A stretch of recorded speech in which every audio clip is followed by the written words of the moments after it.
The spiritual project, building a shared sense of purpose. And this is a shared sense of purpose with your kid.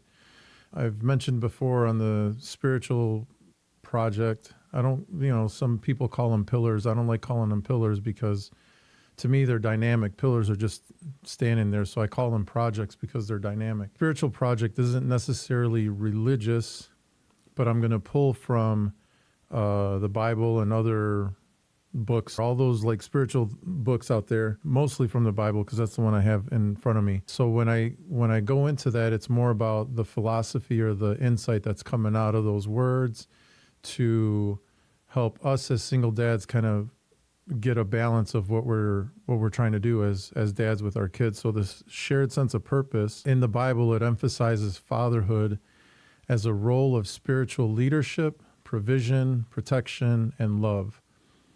Being a dad involves embodying God's attributes, which in the Bible they talk about love, compassion, forgiveness, and guidance, while leading by example and prioritizing children's spiritual and physical well-being. In last week's episode, I talked about stewardship, and one of the things I was discovering about stewardship in the Bible. And so all of this comes back, especially with this portion of the spiritual project that we're talking about. So one little quick scripture verse to kind of like give us context of what we're talking about here. In Matthew chapter 7, verse 9 through 11, Jesus says to whoever he was talking to, I'm assuming a group of guys, which of you, if your son asks for bread, will give him a stone? Or if he asks for a fish, give him a snake? If you then, though you are evil, know how to give good gifts to your children, how much more will your Father in heaven give good gifts to those who ask?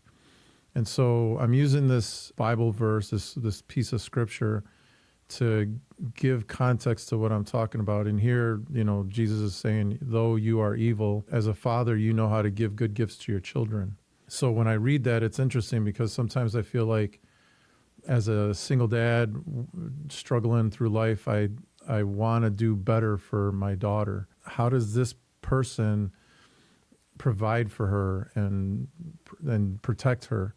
But we're trying to build a spiritual connection with your child. And like I said before, it's not just about religion. It's about creating a shared sense of meaning through values, gratitude, and exploring life's big questions.